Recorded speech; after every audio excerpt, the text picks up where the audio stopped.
مفعولا ثم رددنا لكم الكرة عليهم وأمددناكم بأموال وبنين وجعلناكم أكثر نفيرا إن أحسنتم أحسنتم لأنفسكم وإن أسأتم فلها فإذا جاء وعد الآخرة ليسوءوا وجوهكم وليدخلوا المسجد كما دخلوه أول مرة وليتبروا ما علوا تتبيرا عسى ربكم أن يرحمكم وإن عدتم عدنا وجعلنا جهنم يومئذ للكافرين حصيرا إن هذا القرآن يهدي للتي هي أقوم ويبشر المؤمنين الذين يعملون الصالحات أن لهم أجرا كبيرا وأن الذين لا يؤمنون بالآخرة أعتدنا لهم عذابا أليما.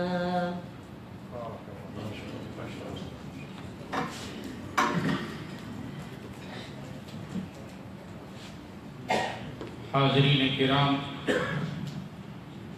میں ایک بار پھر مکتب دعویٰ درب الدیرہ کے ذمہ داران کی جانب سے آپ سب کو تہہ دل سے مبارکباد پیش کرتا ہوں، خوش آمدید کہتا ہوں، اور آپ سب قیمتی وقت نکال کر یہاں تشریف لائے ہیں، اس پہ میں آپ سب کا شکر گزار ہوں۔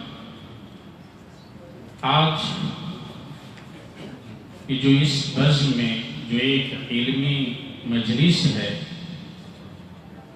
اس کے مہمان خصوصی فضیلت الشیخ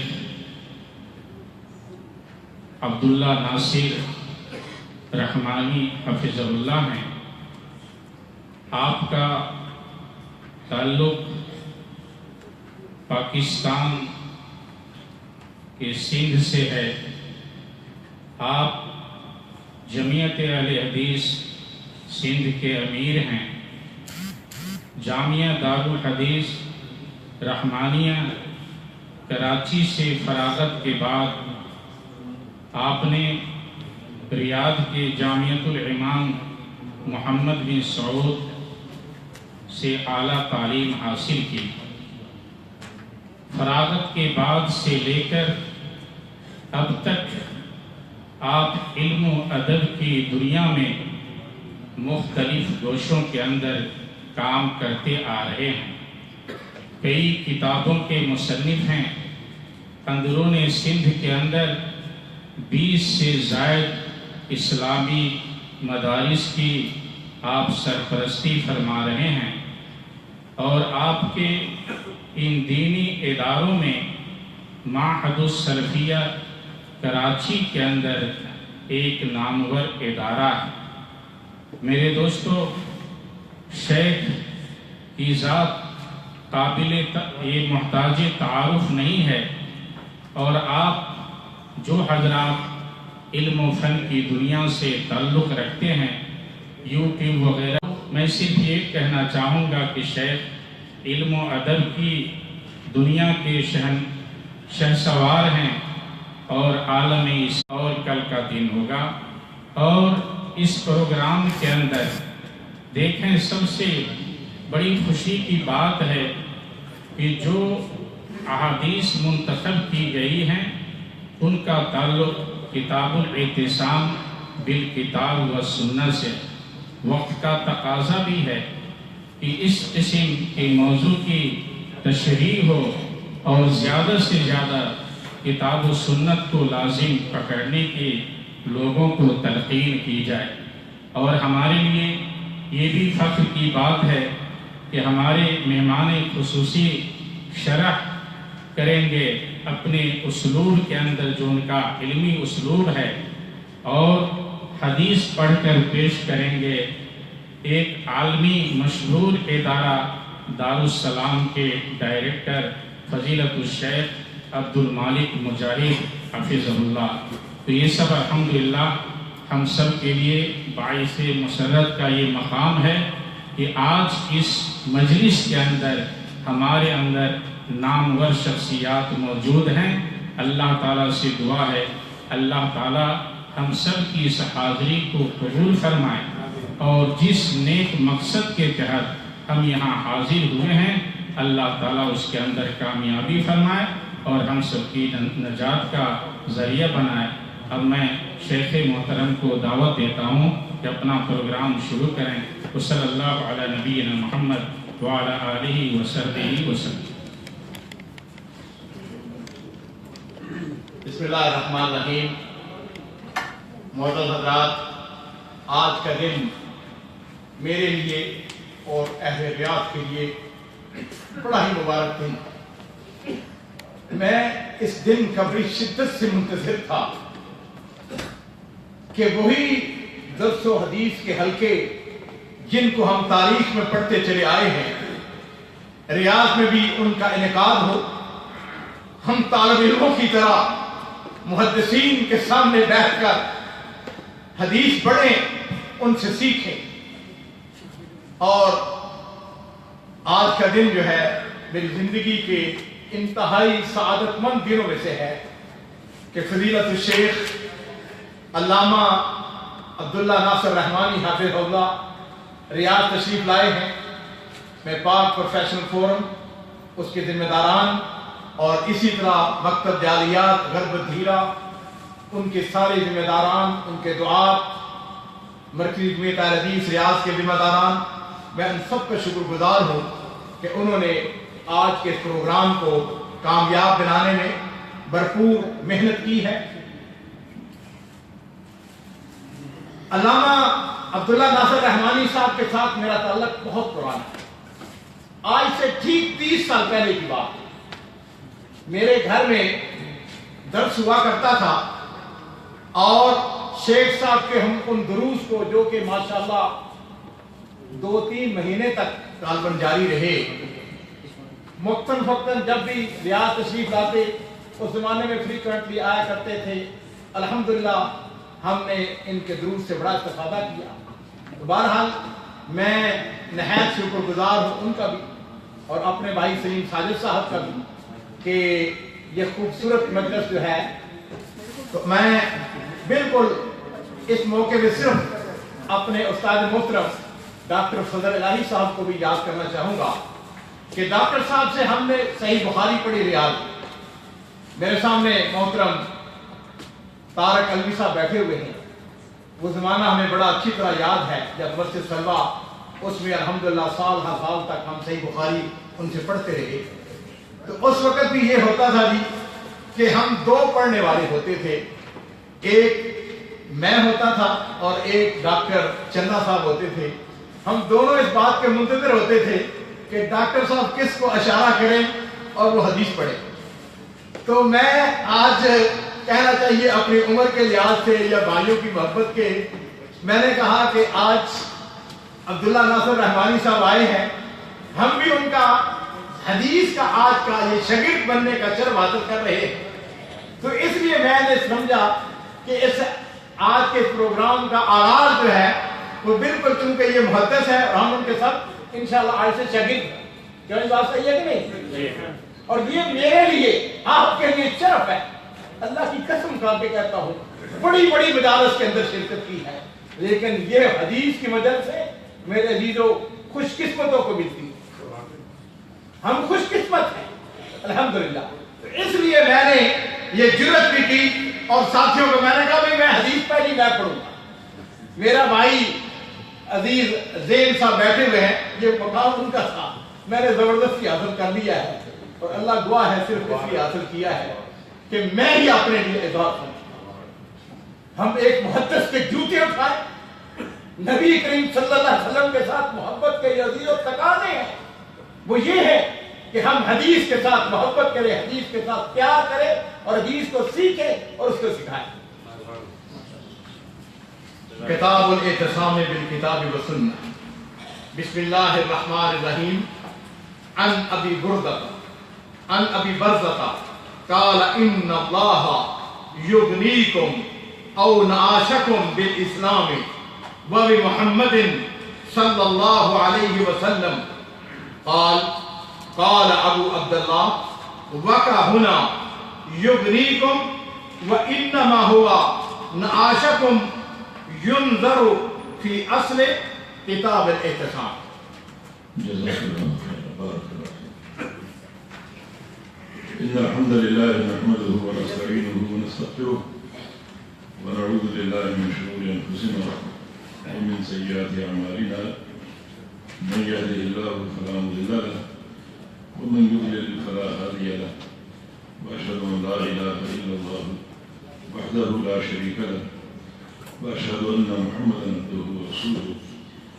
يا أيها الذين آمنوا اتقوا الله حق تقاته ولا تموتن إلا وأنتم مسلمون. يا أيها الناس اتقوا ربكم الذي خلقكم من نفس واحدة وخلق منها زوجها وبث منهما رجالا كثيرا ونساء واتقوا الله الذي تساءلون به والأرحام إن الله كان عليكم رقيبا. يا أيها الذين آمنوا اتقوا الله وقولوا قولا سديدا يصلح لكم أعمالكم ويغفر لكم ذنوبكم ومن يطع الله ورسوله فقد فاز فوزا عظيما. أما بعد فإن أصدق الكلام كلام الله وأحسن الهدي هدي محمد صلى الله تعالى عليه وسلم وشر الأمور محدثاتها وكل محدثة بدعة وكل بدعة ضلالة وكل ضلالة في النار. من يطع الله ورسوله فقد رشد واهتدى ومن يعص الله ورسوله فقد ضل وغوى. اللهم صل على محمد وعلى آل محمد كما صليت على إبراهيم وعلى آل إبراهيم إنك حميد مجيد. اللهم بارك على محمد وعلى آل محمد كما باركت على إبراهيم وعلى آل إبراهيم إنك حميد مجيد. سبحانك لا علم لنا إلا ما علمتنا إنك أنت العليم الحكيم. أما بعد فقد قال أمير الدنيا في الحديث الإمام محمد بن إسماعيل البخاري رحمه الله تعالى كتاب الاعتصام بالكتاب والسنة. بسم الله الرحمن الرحيم. عن أبي برزة رضي الله تعالى عنه قال إن الله يغنيكم أو نعشكم بالإسلام وبمحمد صلى الله عليه وسلم. قال أبو عبد الله وقع ما يغنيكم وإنما هو نعشكم ينظر في أصل كتاب الاعتصام. فضيلة الشيخ عبد المالك مجاہد حفظہ اللہ اور شیخ ساجد حفظہ اللہ اور میرے سامنے شیخ توصیف الرحمن حفظہ اللہ اور دیگر تمام اعیان اور اساتین شہر بیاس کے السلام علیکم ورحمۃ اللہ وبرکاتہ. جس کرسی پر آپ نے مجھ متواضع سے طالب علم کو بٹھایا ہے کاش یہاں واقعتاً کوئی محدث ہوتا, شیخ الحدیث ہوتا اور ہم سب اس کے علم سے استفادہ کرتے. شیخ الاسلام فرماتے ہیں کہ اگر کسی نے اس زمین کی پشت پر اللہ تعالیٰ کی جنت دیکھنی ہے تو وہ علماء کی مجالس کو دیکھ لیں. وہ واقعتاً اللہ تعالیٰ کی جنت ہے اور یہ بات ایک حدیث سے ماخوذ ہے. رسول کریم صلی اللہ علیہ وسلم کا فرمان ہے اذا مررتم بریاض الجنہ فارتعوا، کہ جب تم جنت کے باغیچوں کے پاس سے گزرو تو ضرور کچھ کھاؤ اور پیو۔ صحابہ نے پوچھا کہ جنت کے باغیچے کیا ہیں؟ فرمایا کہ حلق الذکر، وہ حلقے، وہ مجالس جہاں اللہ کا ذکر ہو اور اللہ کے رسول کی احادیث کا دورہ ہو، قال اللہ اور قال رسول اللہ کی صدائیں گونجیں، وہ اللہ تعالیٰ کی جنتیں ہیں۔ اور جب بھی ایسی مجلس قائم ہو تو آپ کا یہ ارشاد اور امر ہے کہ ضرور وہاں سے کچھ کھاؤ اور پیو اور استفادہ کرو۔ واقعتاً علماء کی مجالس کی ایک شان ہے، اور تاریخ سے ہمیں بہت سے مشاہد ملتے ہیں۔ میں ایک محدث کا ذکر کروں گا، امام بخاری کے شیخ محمد بن سلام البیکندی رحمہ اللہ۔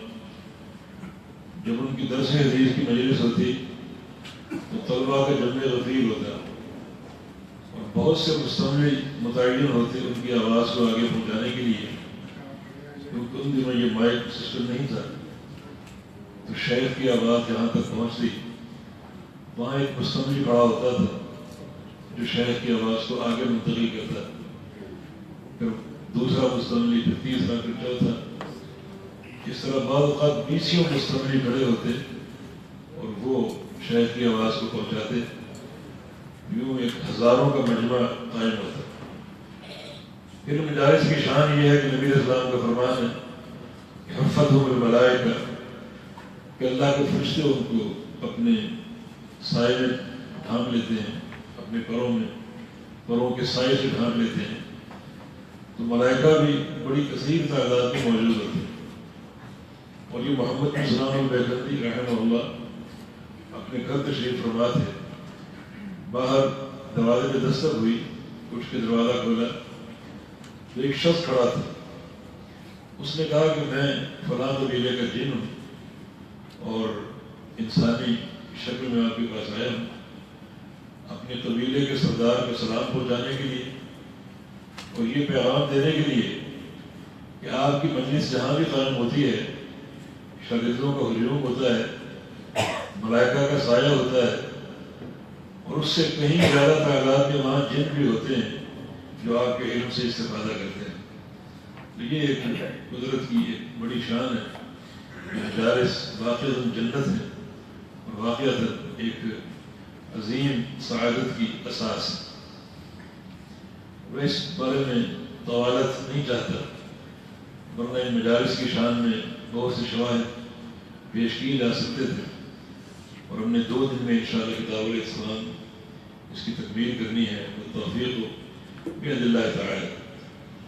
البتہ ہمارا تمیز سند ہے، ہم سند کے بغیر نہ چل سکتے ہیں نہ بات کر سکتے ہیں۔ امام شعبہ نے فرمایا تھا الترک السطح بلا سلم، کہ سند کے بغیر بات کرنے والا ایسا ہے جیسے کوئی چھت پر سیڑھی کے بغیر چڑھنے کی کوشش کرے، وہ کودتا رہے گا، اچھلتا رہے گا، لیکن چھت تک نہیں پہنچ سکے گا اور ہدف کو حاصل نہیں کر سکے گا۔ تو سند ہمارا ہتھیار ہے، سند ہمارا ایک اسلحہ ہے، سند ہمارا تمیز ہے۔ یہ کتاب الاعتصام صحیح بخاری کی ہے، اپنی سند آپ تک پہنچا دیتا ہوں۔ اور شیخ مجاہد نے جیسے فرمایا مجھ جیسے ناچیز کے تلفظ کے حوالے سے، تو میں بطور اجازت وہ سند آپ کو دیتا ہوں اور اجازت دیتا ہوں کہ میری سند آپ استعمال کر کے نبی علیہ السلام کی حدیث کو روایت کر سکتے ہیں۔ میرے شیخ مولانا حاکم علی الدہلوی رحمہ اللہ، جن کا لقب جامع المعقول والمنقول، جو دہلی کے رحمانیہ سے فارغ ہوئے تھے اور دہلی کے جو متمولین تھے اور اس ادارے کے بانی تھے، وہ استقلال پاکستان کے بعد کراچی شفٹ ہو گئے، اور انہوں نے پہلا کام یہی کیا کہ وہ رحمانیہ کراچی میں قائم کر دیا۔ اسی میں ہمارا تعلق ہوا، اور شیخ الحدیث مولانا حاکم علی صاحب دہلوی، ان سے ہم نے صحیح بخاری پڑھی۔ مولانا حاکم علی صاحب دہلوی کے 2 استاد تھے رحمانیہ حدیث رحمانیہ دہلی میں، ایک صاحب العراق مولانا عبید اللہ رحمانی رحمہ اللہ تعالی، اور دوسرے محدث احمد اللہ پرتاپ گڑھی قریشی رحمہ اللہ تعالی، یہ دونوں ہمارے شیخ کے استاد تھے. اور مولانا عبید اللہ رحمانی ان کے دو استاد تھے، ایک شارح جامع ترمذی صاحب تحفۃ العقدی مولانا عبد الرحمن مبارک پوری رحمہ اللہ، اور دوسرے یہی مولانا احمد اللہ پرتاپ گڑھی رحمہ اللہ تعالی. اور یہ دونوں اساتین علم شاگرد رشید تھے. شیخ الکل فی الکل میاں نذیر حسین محدث دہلوی رحمہ اللہ تعالی، میاں صاحب کی سند شاہ اسحاق دہلوی عن شاہ عبدالعزیز دہلوی عن شاہ ولی اللہ دہلوی، اور اس کے بعد یہ سند متداول اور معروف ہے، ہر کتاب میں آپ کو ملے گی. تو ہماری سند جو قراءۃ مسموع ہے، ہم نے شیخ سے پڑھا، شیخ سے سنا، یہ طریقہ قراءت اور طریقہ سماع کہلاتا ہے. وہ اس طرح بنے گی کہ حاکم علی عن عبید اللہ الرحمانی عن عبد الرحمن مبارک پوری وعن احمد اللہ پرتاپ گڑھی عن شیخ الکل. یہ سند قراءۃ الاجازہ کی ہے. اور چونکہ یہ مجلس کا انعقاد ہمارے شیخ ساجد نے کیا، ان کا تعلق نیپال سے ہے، تو نیپال کی سند پیش ہے بطریق اجازہ. ہم نے اجازہ حاصل کیا تھا خطیب اسلام مولانا عبد الرحمن جھنڈا نگری، عبد الرؤف جھنڈا نگری رحمہ اللہ تعالی سے. اور مولانا عبد الرؤف جھنڈا نگری رحمہ اللہ تعالی یہ شاگرد تھے مولانا عبید اللہ رحمانی کے، اور ان کی سند آگے عن احمد اللہ پرتاپ گڑھی عن شیخ الکل معروف. اور اگر سندھ کی سند آپ کو مطلوب ہے تو ہمیں اجازہ حاصل ہے محدث دیار سندھ شیخ بدی الدین راشدی رحمہ اللہ تعالیٰ کا، جو کہ شاگرد رشید تھے مولانا ثناء اللہ امرسری مناظر اسلام رحمہ اللہ تعالیٰ کے. اور شیخ ثناء اللہ امرسری رحمہ اللہ یہ شاگرد رشید تھے شیخ الکل میاں صاحب مرحوم رحمہ اللہ تعالیٰ.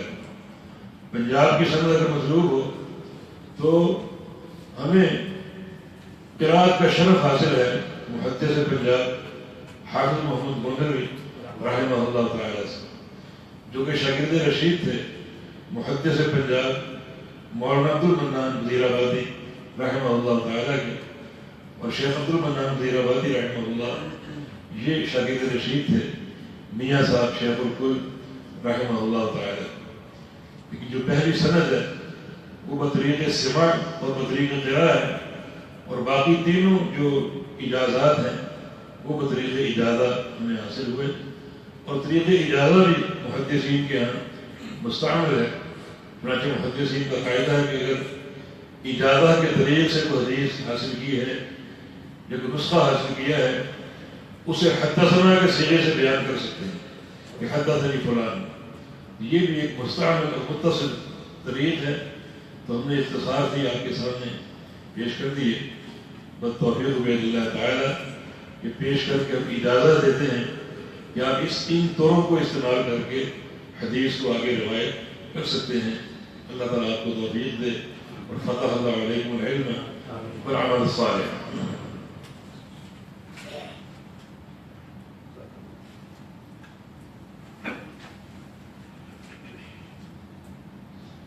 کتاب الاحسان بالکتاب والسنت یہ اس دور کی خاص دور پہ اور ہر دور کی عمومی طور پہ ایک ضرورت ہے. جو بھی مشکلات ہوں، اخلاقی ہوں، سیاسی ہوں، اعتقادی ہوں، جو بھی بحران ہو، ان سب کا علاج اعتصام بالکتاب والسنت ہے. امام مالک رحمہ اللہ فرمایا کرتے تھے کہ سنت رسول اللہ صلی اللہ علیہ وسلم کسفینۃ النوح من راکبہا نجا ومن تخلف عنہا ہلک. کہ لوگوں آج کے دور میں نبی علیہ السلام کی سنت کی وہی اہمیت ہے جو نوح علیہ السلام کے دور میں ان کے سفینے کی تھی. ان کا سفینہ ایک معیار تھا نجات کا، جو اس میں سوار ہو گیا خواہ وہ جانور کیوں نہ ہو وہ بچ جائے گا. وہ جو سوار نہ ہوا خواہ وہ نبی کا بیٹا کیوں نہ ہو وہ ہلاک ہو جائے. تو آج نبی علیہ السلام کی سنت سفینہ نوح کا بدل جاری و ساری ہے، احادیث موجود ہے، تعلیم و تعلم قائم ہے. جو شخص نبی علیہ السلام کی سنت پر سفینہ نوح قرار دے گا، سوار ہو جائے اور علماً و عملاً اسے اوڑھنا بچھونا بنا لے، وہ کامیاب ہے اور سعادت مند ہے. اور جو شخص نبی علیہ السلام کی سنت سے پیچھے رہ گیا اور تخلف اختیار کر لیا، وہ برباد ہو جائے گا، ہلاک ہو جائے گا اور تباہ ہو جائے گا. تو اس پرفتن دور میں خاص طور پہ کتاب و سنت کے ساتھ اتصال یہ بچاؤ کا سب سے اہم راستہ ہے، نجات کا سب سے اہم راستہ ہے. یقیناً اس کتاب کا انتخاب آپ کا بہت ہی ایک عظیم اور معنی خیز ہے اور آپ کے فہم ثابت کی نشاندہی کرتا ہے کہ آج امت مسلمہ کو کسی اور چیز کی ضرورت نہیں ہے، اعتصام کی ضرورت ہے. کتاب و سنت کو تھام لے، ایک ہاتھ میں کتاب اللہ ہو، دوسرے میں سنت رسول اللہ ہو، دونوں کو ساتھ لے کر چلیں کسی فرق کے بغیر، کیونکہ نبی علیہ السلام نے دونوں کو مثل قرار دیا ہے. الا انی اوتیت القرآن ومثلہ معہ، مجھے قرآن دیا گیا اور قرآن کے ساتھ ایک چیز اور دی گئی جو قرآن کا مثل ہے اور وہ نبی علیہ السلام کی سنت ہے. یہ اعتصام در حقیقت نجات کا باعث ہے. اللہ رب العزت نے کتاب اللہ میں قرآن پاک میں اعتصام کو دو صورتوں میں ذکر کیا ہے، دو شکلوں میں. ایک ہے اعتصام باللہ اور ایک ہے اعتصام بحبل اللہ. واعتصموا باللہ هو مولاکم، اعتصام باللہ، اور واعتصموا بحبل اللہ جميعا.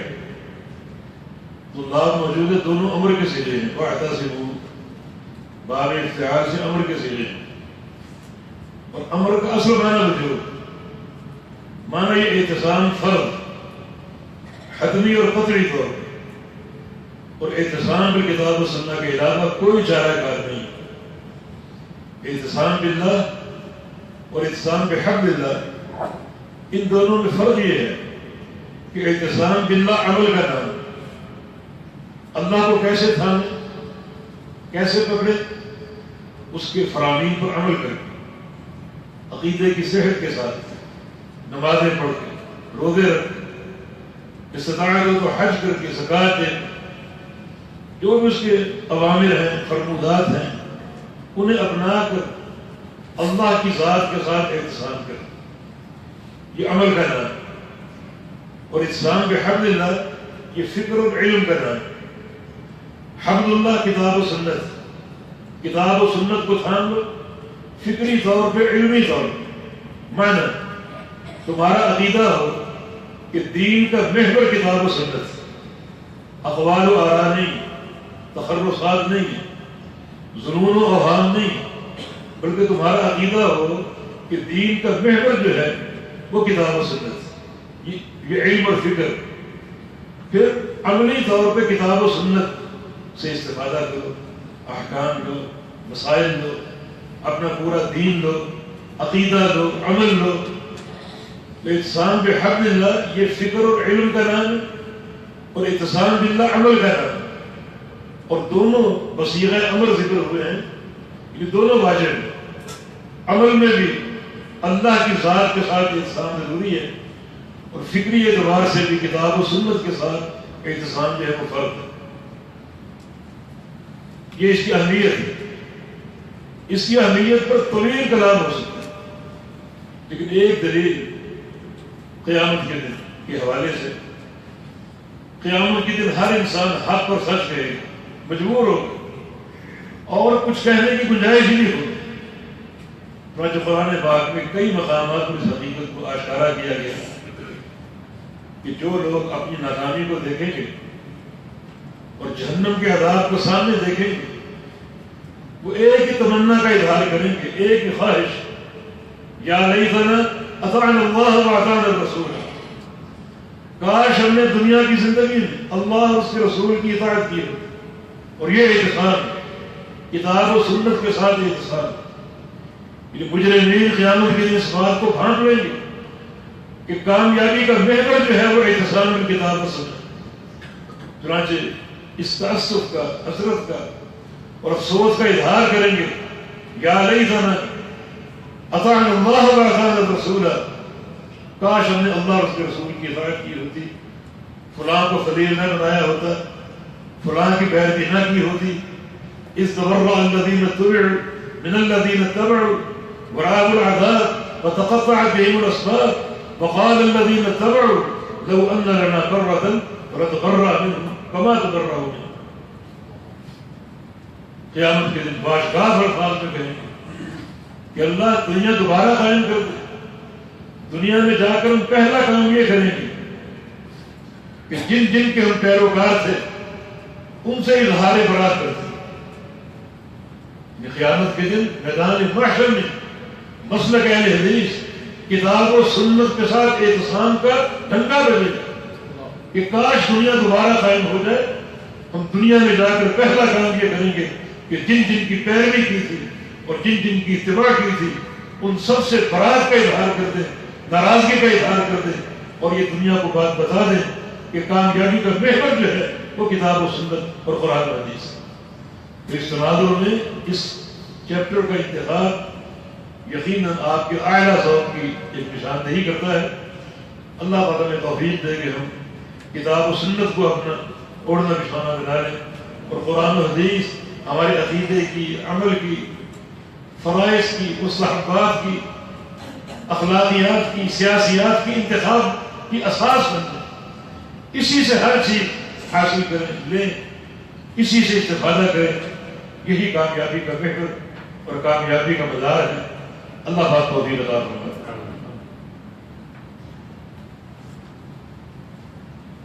کتاب الاعتصام، اعتصام جو ہے اس کا مادہ عصمت، عین سین میم.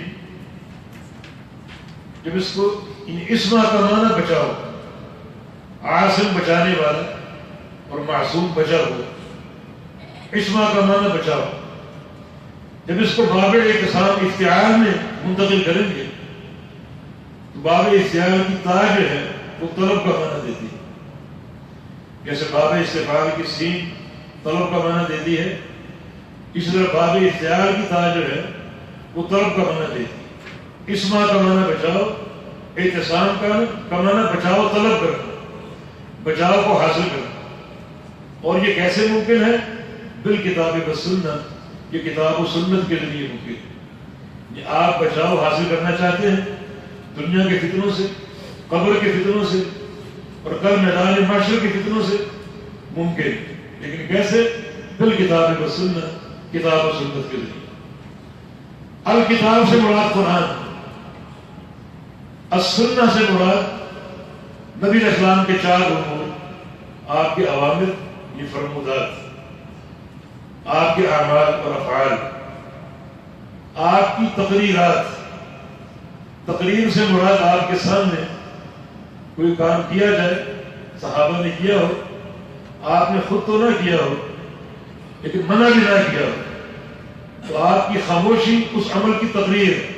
تقریر کا معنی پختگی، اس بات، تو آپ کی خاموشی اس عمل کا اثبات ہے، رضا ہے اور اس کی پختگی ہے. اس کو تقریر کہتے ہیں کہ آپ کے سامنے کوئی عمل ہوا ہو، آپ نے خود نہ کیا ہو، منع بھی نہ کیا ہو، بلکہ خاموشی اختیار کی ہو، تو وہ خاموشی اس عمل کا اثبات، اس کی پختگی اور اس کی تقریر ہے. تو ایسی احادیث کو احادیث تقریری کہا جاتا ہے. اور چوتھی چیز نبی علیہ السلام کی تمنا یا خواہش، وہ بھی دین کا حصہ ہے. آپ کی ایسی تمنائیں موجود ہیں جن پر عمل کا موقع نہیں مل سکا، جیسے آپ نے حج کے موقع پر فرمایا تھا کہ اگر آئندہ موقع ملا تو حج تمتع کریں، تو موقع نہیں مل سکا لیکن آپ کی خواہش ہے. اسی تو علماء نے استنباط کیا کہ حج تمتع افضل، کہ آپ کی تمنا تھی، آپ کی خواہش تھی.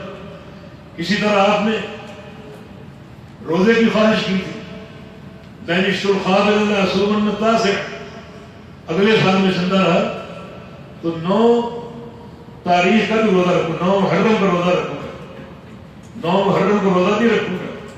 آپ نے خواہش کی تھی مگر اگلے سال آپ کو موقع نہ مل سکا. یہ خواہشات بھی نبی اسلام کی سنت ہے، جن کا اہتمام اہل حدیث کی ایک سعادت ہے۔ یہ چار چیزیں آپ کی سنت ہیں، الکتاب والسنہ، الکتاب القرآن اور السنہ سے مراد نبی اسلام کے چار امور۔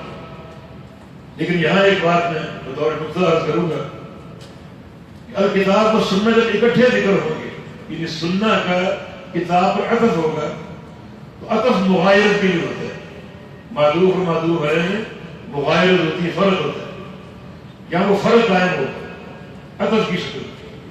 الکتاب القرآن اور السنہ نبی علیہ السلام کا قول ہے، لیکن جہاں صرف الکتاب ہو، السنہ ساتھ مذکور نہ ہو، تو وہاں کتاب سے مراد قرآن بھی ہے اور نبی علیہ السلام کی سنت بھی ہے۔ اس پر دلائل موجود ہیں۔ جہاں صرف الکتاب مذکور ہو وہاں قرآن بھی مراد ہے اور پیغمبر علیہ السلام کی سنت اور آپ کی حدیث بھی مراد ہے، اور جہاں عطف کی شکل ہو تو عطف جو ہے مغایرت چاہتا ہے، معطوف ہو معطوف علیہ کے درمیان، تو وہاں وہ مغایرت قائم ہوگی۔ یہاں شکل عطف کی ہے تو مغایرت قائم ہے، الکتاب قرآن ہے، السنہ نبی علیہ السلام کا فرمان اور آپ کا عمل۔ لیکن جہاں الکتاب اکیلا مذکور ہو وہاں دونوں مراد ہوں گے، قرآن بھی اور حدیث بھی۔ پہلی حدیث جو ہے یہ موقوف ہے، صحابی ابو بردہ الاسلمی رضی اللہ تعالیٰ عنہ، ان کا قول ہے ان اللہ یغنیکم، آگے اور نعشکم، اس کو ہم چھوڑتے ہیں فی الحال، ان اللہ یغنیکم بالاسلام وبمحمد صلی اللہ علیہ وسلم، کہ بے شک اللہ رب العزت نے تمہیں غنی کر دیا، مالا مال کر دیا اسلام کی برکت سے اور محمد صلی اللہ علیہ وسلم کے ذریعے۔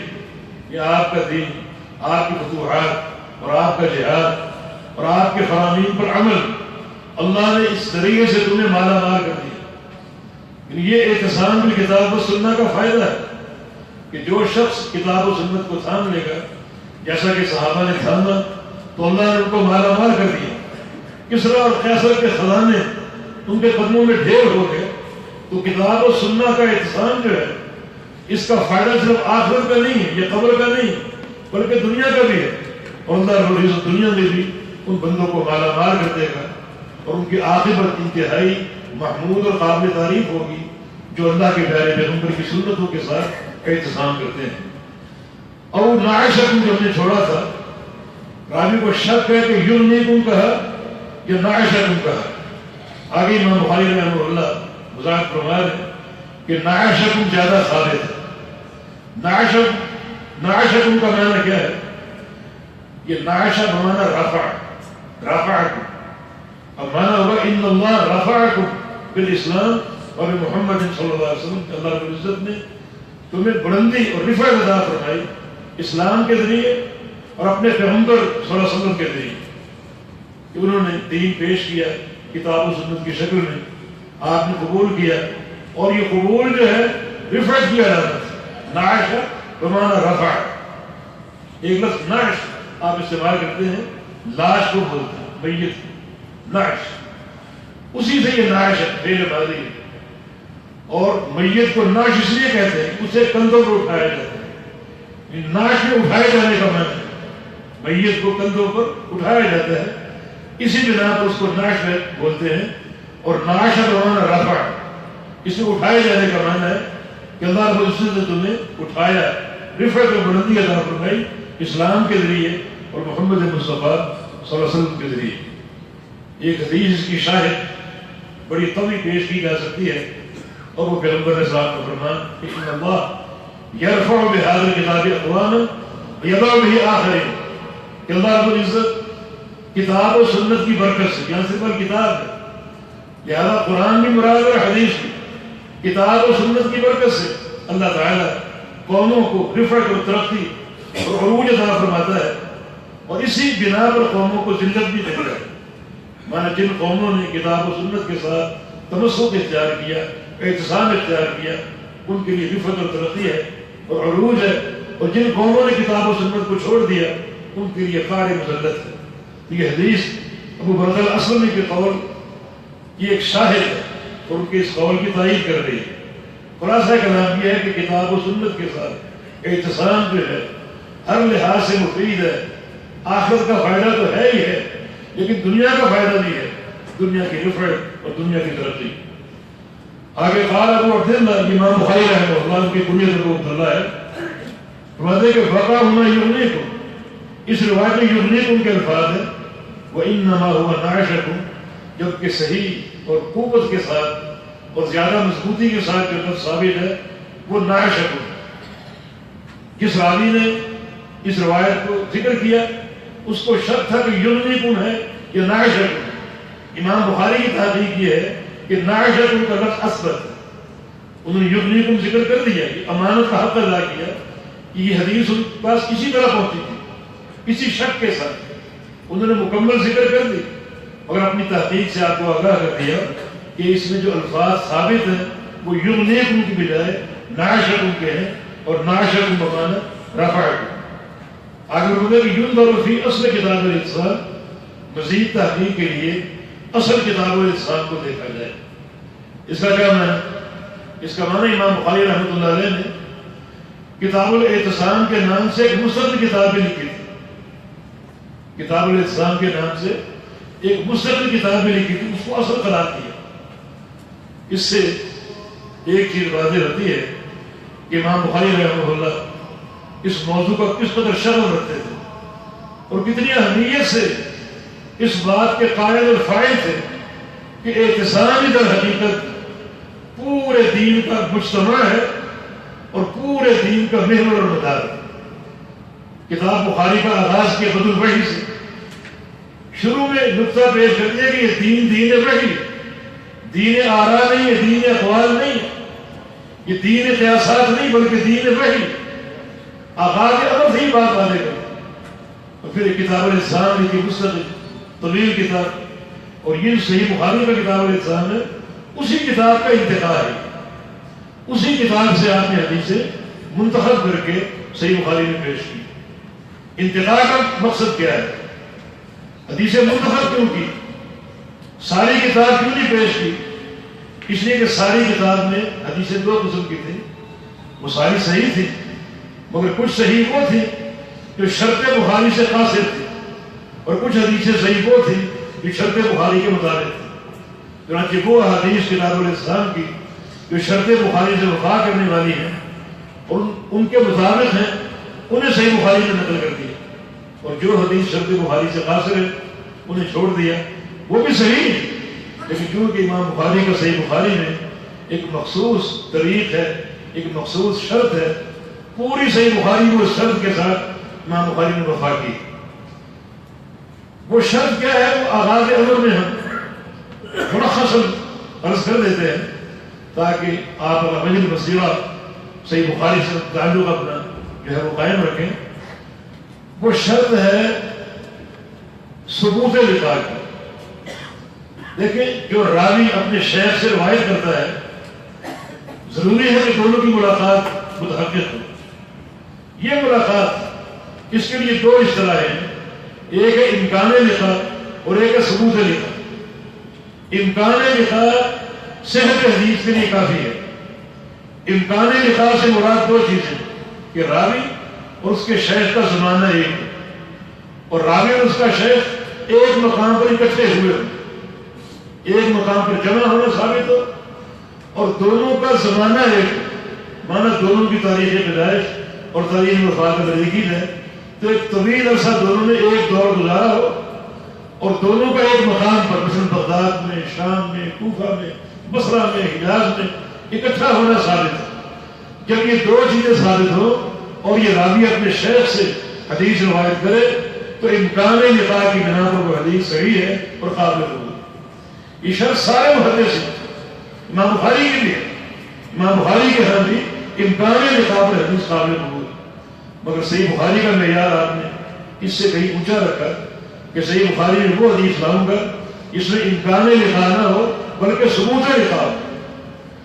ثبوت لقاء کی تیسری اضافی شرط، ایک تو دونوں راوی اور مروی ہیں ہو، دونوں کا دور ایک ہو، دونوں ایک مقام پر اکٹھے ہوں، اور تیسری اضافی شرط جو ملاقات کو ثابت کرتی ہے وہ یہ ہے کہ یہ شیخ، یہ راوی اپنے شیخ سے کم از کم ایک بار حدثنی کہہ کر روایت کر چکا ہو، یہ سمیت ہو کہہ کر، یا اخبرانی کے سینے سے روایت کر چکا ہو، کیونکہ حدثنی، اخبرانی اور سمیت ہو یہ تینوں سینے سماع میں صریح ہیں اور ملاقات کو ثابت کرتے ہیں، امکان لکھا نہیں بلکہ ثبوت لکھا۔ چنانچہ صحیح بخاری میں شروع سے لے کر آخر تک امام بخاری کا پورا یہ معیار قائم ہے، صرف ان حدیث کو لائے ہیں جس کی سند میں ہر راوی اپنے شیخ سے مل چکا ہو اور ملاقات ثابت ہو، ممکن نہیں بلکہ ثابت ہے۔ اور ثبوت لقاء کا سب سے اہم قرینہ یہ ہے کہ وہ راوی اپنے شیخ سے کم از کم ایک بار حدثنی، اخبرنی یا سمیتوں کے سینے سے روایت کر چکا ہو۔ چنانچہ اصل کتاب الاسلام طویل ہے، اس میں جو احادیث ہیں ان کی صحت عامۃ المحدثین کی شرط پر، امام بخاری کی جو صحیح بخاری کی بھی شرط ہے ثبوت لقاء کی، وہ ایک اضافی شرط ہے جس کی بنا پر صحیح بخاری اصح الکتب قرار پائی کہ یہ تمام کتابوں میں سب سے افضل اور سب سے اصح ہے، اسی ثبوت لقاء کی شرط کی بنا پر۔ چنانچہ یہ شرط بخاری بڑی اس کی اہمیت ہے، اس نے صحیح بخاری کے مقام کو اور اجاگر کر دیا اور متحقق کر دیا۔ اس قدر صحت کے ساتھ یہ کتاب ثابت ہے کہ ایک محدث ابو نصر السجزی کہتے ہیں اگر کوئی شخص اپنی بیوی کو یہ کہہ کر طلاق دے کہ صحیح بخاری میں اگر کوئی حدیث ضعیف نکلی تو یہ طلاق ہے، ماتا ہے کہ اس کی بیوی کو طلاق واقع نہیں ہوگی کیونکہ صحیح بخاری میں کوئی حدیث ضعیف نہیں ہے، ہر حدیث صحیح ہے، بلکہ صحت بھی ایسی جس میں معیار بہت اونچا ہے کہ امکان لقاء کی بجائے ثبوت لقاء کے ساتھ۔ جی